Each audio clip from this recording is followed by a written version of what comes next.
今日準備咧就跑馬仔，咁我哋指定動作喺邊度撳佢出嚟，大市資訊，跟住咧尾二嗰度咧有個跑馬仔，一撳就係呢一個噶啦。咁點解要整個跑馬仔咧？好啦，咁我哋一定要講佢嘅始祖啦。其實咧50大成交咧係一個好好嘅工具嚟嘅，咁有好多人咧都係用佢嚟炒。不過咧我嫌佢有兩個問題，第一就係咧嗱，而家我見到咧呢隻862好勁，25%， 911好勁。咁其實咧我係咪一定會跟咧？我未必會啦，因為咧佢可能真係升咗好多。咁所以有見及此咧，就係第一件事即係發覺咧就係咦係50大升咗啊嘛，咁所以咧。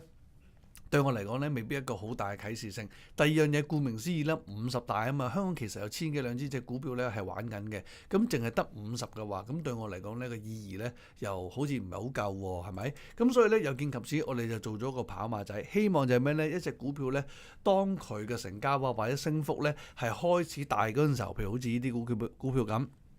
我已經係留意到佢啦，譬如第一隻就係咧，呢一隻8225咧，佢喺呢一個時段咧升咗1%，但我可以話俾大家聽，其實呢一隻股票咧係喺中間呢個部分咧慢慢爬上嚟嘅，都係2%、5%咁樣升上嚟嘅。第二個就705啦，9點幾個 percent 啦咁樣，咁所以咧喺我嚟講咧就有個好處啦，就係如果我要撳一啲股票升幅同跌幅嘅時候咧，基本上。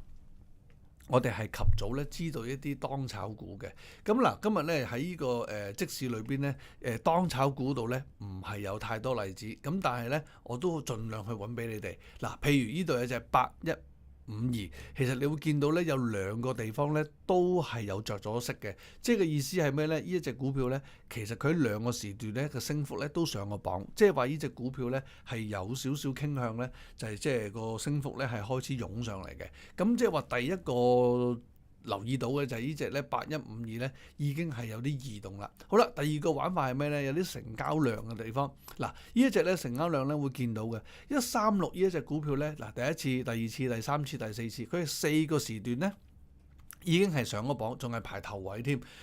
第二隻咧就係隻397啦，佢兩個時段都係排頭位嘅，即係話咧佢個成交量咧其實咧不斷都係湧緊上嚟嘅，會唔會爆升等等咧？呢啲咧就係隨閣下去分析。不過我哋已經咧留意到呢兩隻股票先。好啦，賴都闊少少啦，賴遠少少啦，即係136，我哋咧大家係咪玩過個大戶盤路啊？嗱，你撳翻中國個牌走出嚟，去望一望，其實咧。今日咧個錢咧係136咧，係國內嘅資金咧，其實投放佢咧應該係最大。淨係今日國內資金咧已經係8000幾萬去做緊㗎啦。只要我哋啲時間軸拉一拉，其實咧佢基本上喺呢1-2個星期咧都係國內嘅資金咧喺度炒緊佢嘅。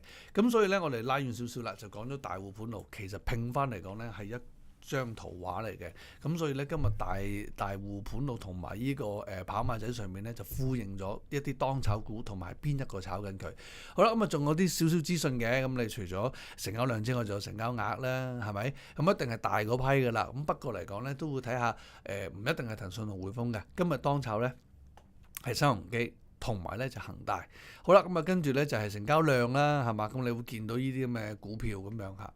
咁呢個咧就係跑馬仔上面一啲嘅用途嚇。咁入邊咧有一啲深化啦，或者炒嘅方法，希望第日咧有多啲朋友 share 俾我哋，咁我哋咧喺教學上面咧就多啲分享俾大家。